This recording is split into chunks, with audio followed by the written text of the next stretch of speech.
The morning sun cast long shadows through the dusty windows of the old Victorian house as John Matthews stood in his childhood bedroom, his mother's funeral still fresh in his mind.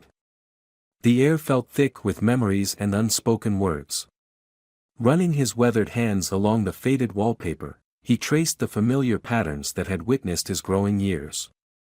At 52, John hadn't expected to find himself back here, let alone under these circumstances. His mother's death had been sudden, a heart attack that left no time for goodbyes or reconciliation. Now, standing among the remnants of his past, he felt the weight of their last conversation pressing against his chest. The creaking floorboards announced his brother Mark's arrival before he appeared in the doorway. At 47, Mark's once athletic frame had softened with age, but his eyes retained their sharp, calculating look. "Evan's downstairs," he said, his voice carrying an edge that John had learned to recognize over the years. "The lawyer's here too." John nodded, straightening his tie, the same one he'd worn to their father's funeral 15 years ago. The irony wasn't lost on him. "Let's get this over with," he replied, following Mark down the familiar staircase, each step stirring memories of childhood races and whispered secrets. The living room seemed smaller than he remembered. Evan, the youngest at 43, paced near the fireplace, his corporate success evident in his tailored suit and manicured appearance. The family lawyer, Mr. Harrison, sat patiently at their mother's antique desk, a manila envelope before him. "Now that we're all here," Mr. Harrison began, his voice carrying the weight of 30 years of family history, "we can proceed with the reading of your mother's will." He adjusted his glasses, the afternoon light catching the silver in his hair. "However, I must inform you that this isn't a typical will reading." The brothers exchanged glances, tension crackling between them like static electricity. John noticed Evan's fingers drumming against his thigh, a nervous habit from childhood that surfaced in moments of stress.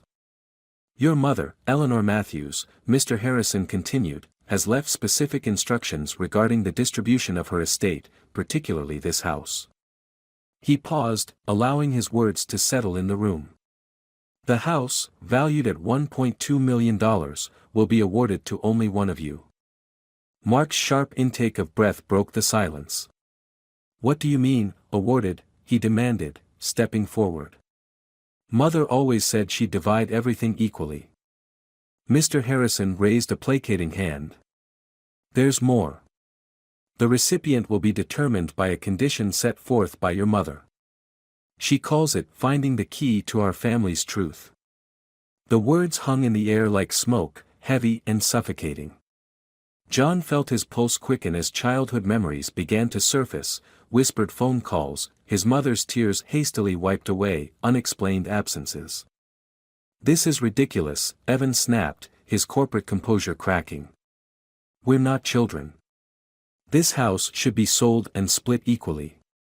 But Mr. Harrison wasn't finished.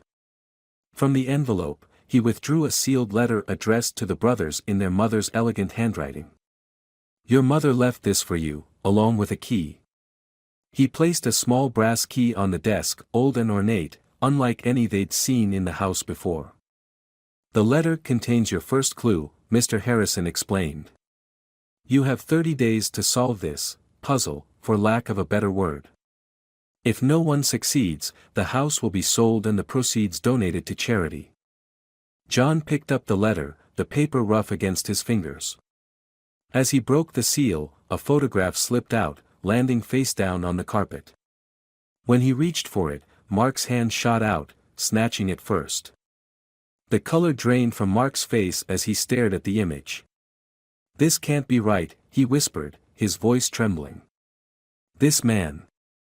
I've seen him before." Evan grabbed the photo, his eyes widening. "When? Where?" But John already knew. The man's face had haunted his dreams for decades, glimpsed through a crack in his mother's bedroom door one night when he was 12, a night that had changed everything. "This isn't just about the house," John said quietly, his voice barely audible above the ticking of the grandfather clock. "Mother's trying to tell us something from beyond the grave." As the brothers stared at the mysterious photograph, the afternoon sun dipped behind clouds, casting the room in shadow. The old house seemed to hold its breath, its walls harboring secrets that had waited decades to be revealed.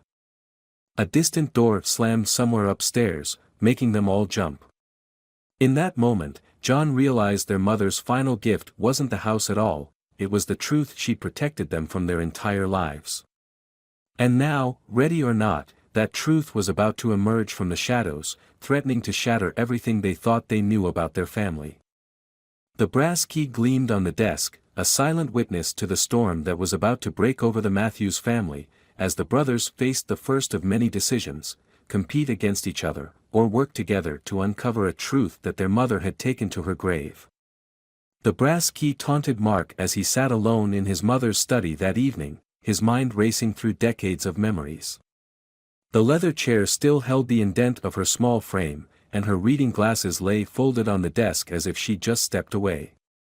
But it was the photograph that consumed his thoughts, the mysterious man's face stirring something deep and unsettling in his consciousness. Through the study's window, he watched John and Evan arguing in the garden below.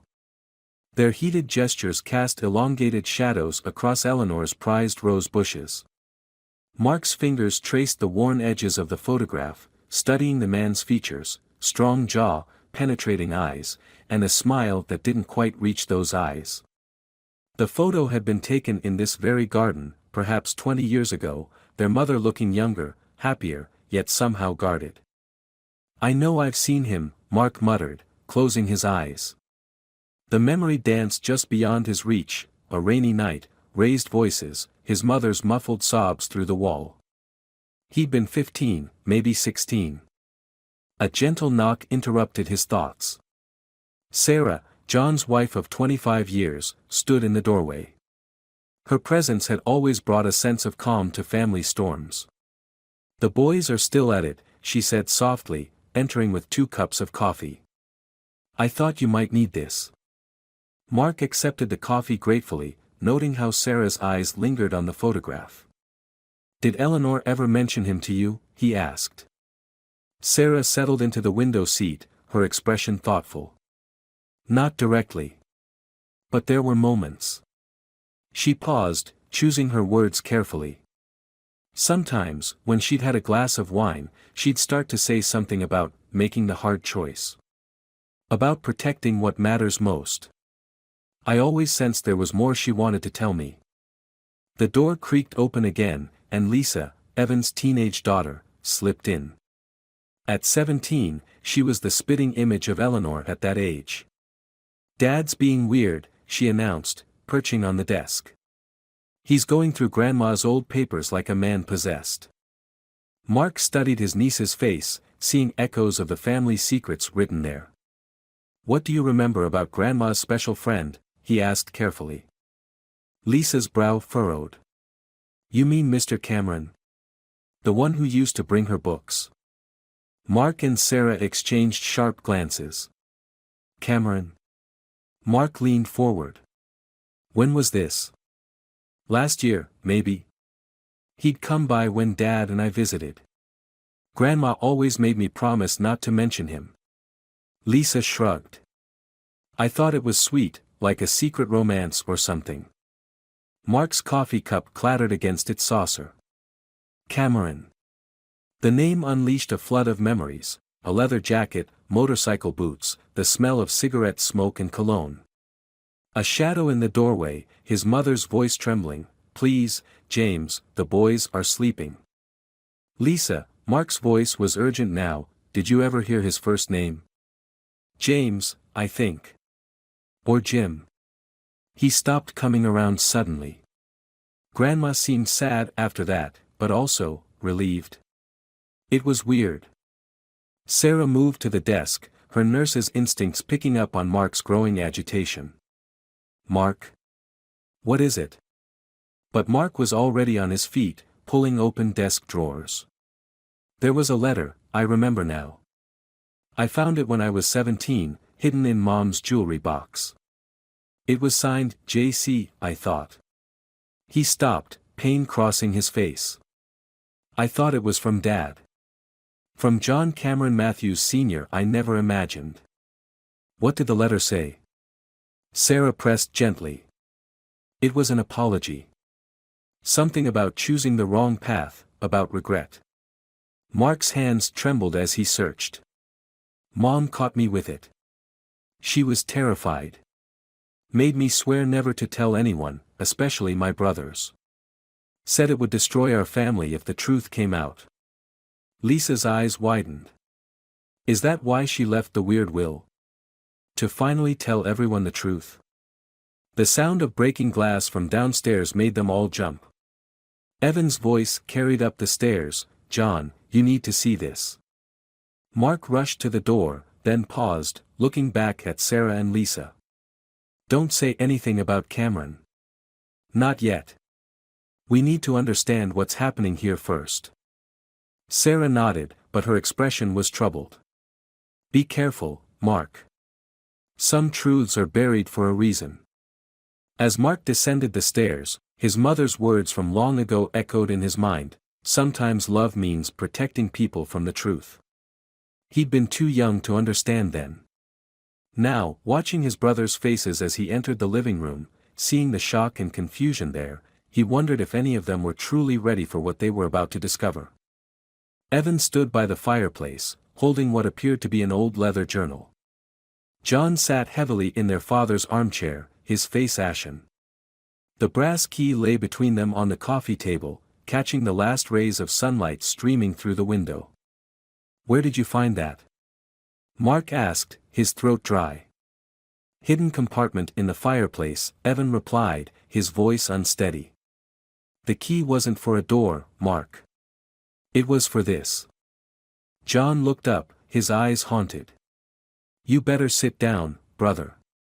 There's something you need to know about the night Dad died. The journal's pages rustled in the evening breeze from the open window, secrets finally ready to break free after decades of silence. Outside, storm clouds gathered, as if nature itself was preparing for the revelations to come. The leather journal's pages were brittle with age, filled with Eleanor's elegant handwriting that grew increasingly urgent and unsteady as the entries progressed. John's hands shook as he read aloud from an entry dated just days before their father's death. James came again tonight. The threats are getting worse. John Sr. doesn't deserve this, but I can't tell him. The boys must never know. If anything happens. John's voice cracked. He passed the journal to Mark, unable to continue. Mark picked up where his brother left off. I've made arrangements. The safety deposit box contains everything, the proof, the photos, the recordings. If James follows through on his threats, the truth will come out. But as long as he stays away from my family, I'll keep his secret. Evan paced the room, his corporate composure completely shattered. So this James Cameron, he was blackmailing Mom. But why? What could have been so terrible? The brothers sat in their mother's living room as evening shadows lengthened across the floor. The house seemed to hold its breath, decades of secrets pressing against the walls. Sarah had taken Lisa home, sensing the weight of what was to come. There's more, John said quietly, pulling out a folded newspaper clipping from between the journal's pages. The yellowed paper bore a headline from 25 years ago, local business owner found dead in apparent suicide. Mark's face went pale. Richard Kane. I remember this. He was Dad's business partner. Read the last paragraph, John urged. Mark squinted at the faded print. Kane's death comes 3 months after allegations of embezzlement and fraud surfaced at Matthews and Kane Solutions. John Matthews Sr., Kane's business partner, maintained his colleague's innocence, stating the accusations were unfounded. Look at the investigating officer's name, Evan pointed to the bottom of the article. Detective James Cameron. The pieces began falling into pieces with devastating clarity. John stood, moving to the window where rain had begun to fall. Cameron was investigating Dad's company. He must have found something big. But instead of pursuing the case, he used it to blackmail Mom, Evan finished, his voice hollow. But why did it go on for so long? Dad died 15 years ago. Mark flipped through more journal entries, his face growing increasingly troubled. Listen to this, dated 3 years after Dad's death. James says he'll go public with everything if I don't continue the payments.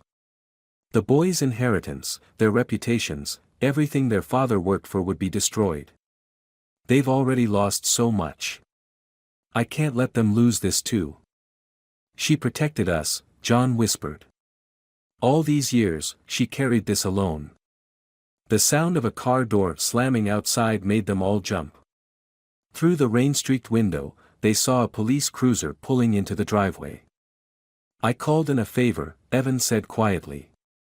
Asked an old friend in the department to look into James Cameron's record. The doorbell rang, its chime echoing through the silent house. Mark moved to answer it, but John caught his arm. Wait, John's voice was strained. Before we open that door, before we learn anything else, we need to decide something. Are we ready for where this might lead? If Cameron really did blackmail Mom, if he was somehow involved in Dad's death. It wasn't suicide, was it? Evan's question hung in the air. Dad's car accident. The brake failure. Mark looked down at the journal in his hands, at their mother's words spanning decades of silent suffering.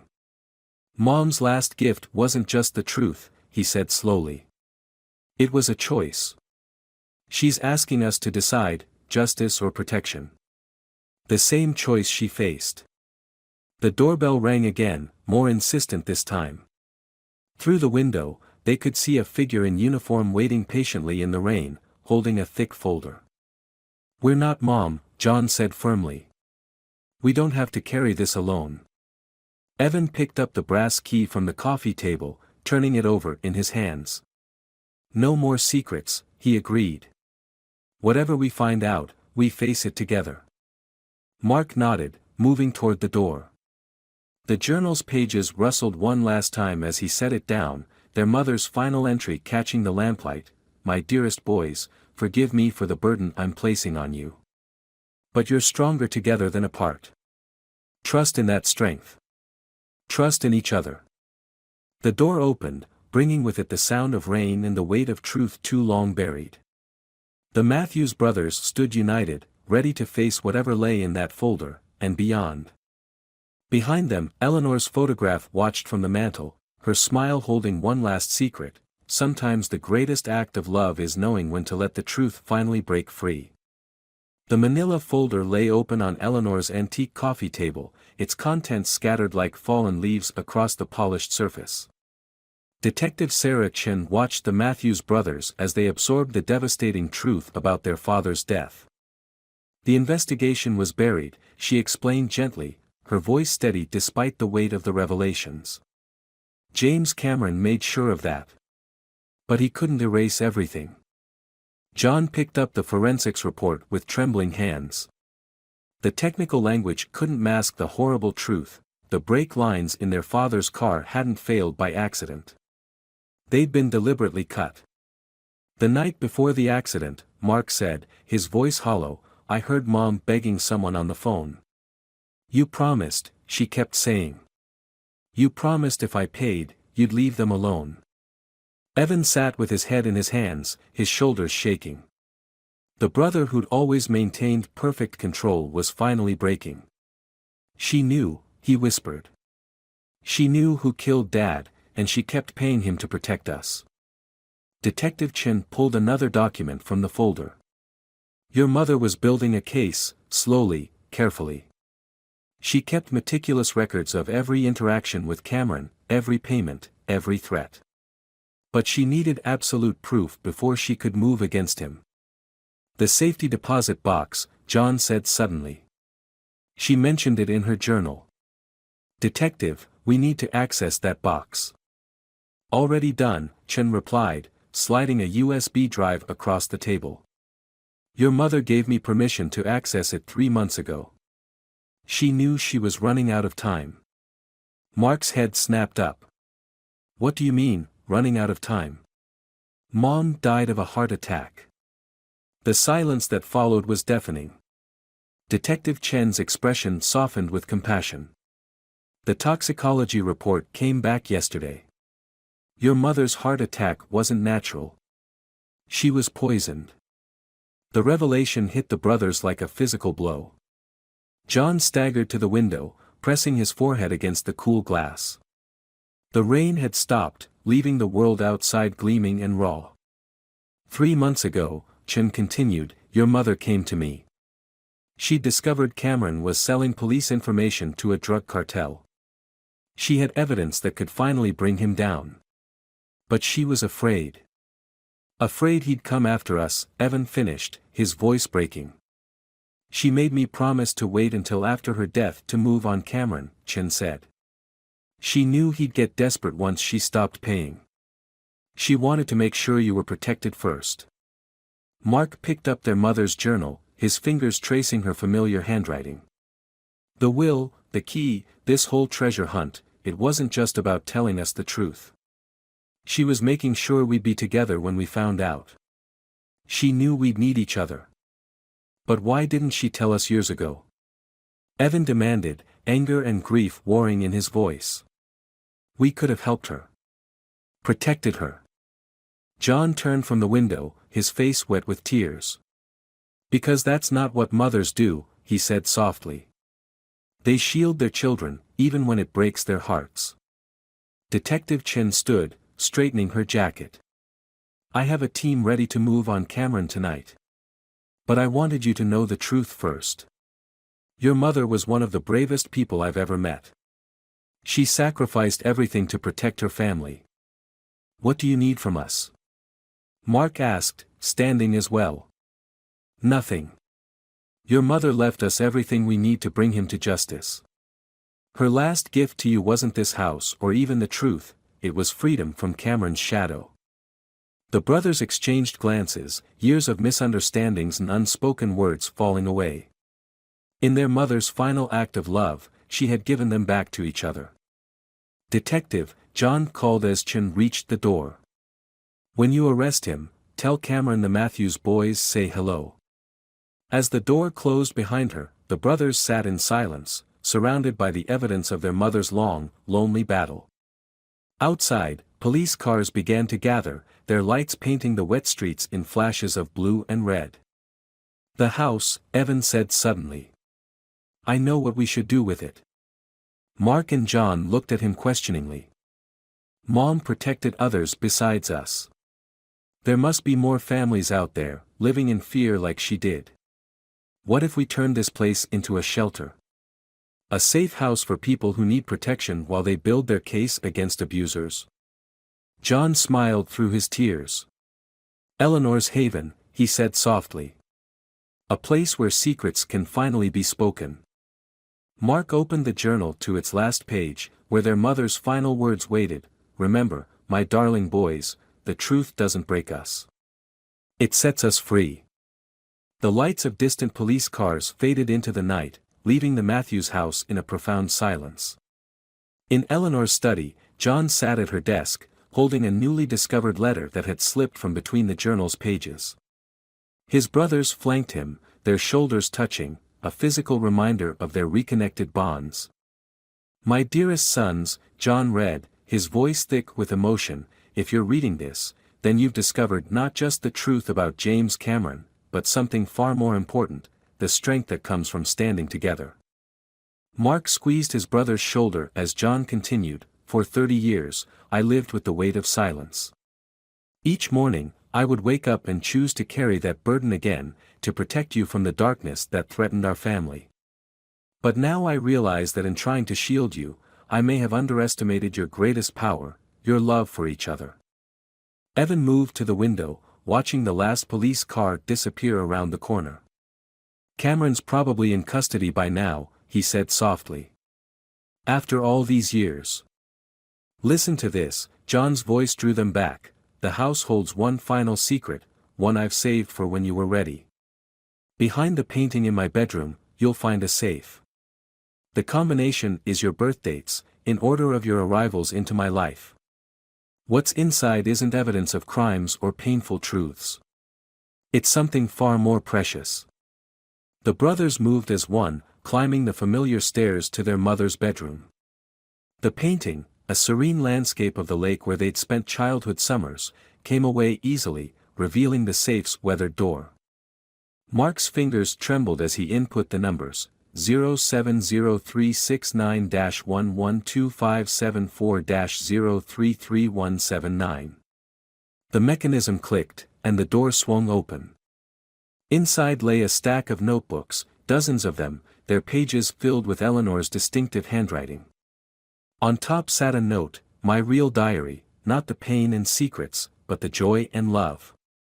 Every proud moment, every small victory, every time I saw you grow into the men I knew you could become." John pulled out the first notebook, opening to a random page. Today, John stood up to a bully at school, not with fists, but with words. He protected a younger student, just like he always protects his brothers. "My brave, compassionate firstborn." Evan reached for another. Mark spent hours teaching Evan to ride a bike, even after skinned knees and tears. Their laughter in the driveway was the sweetest music.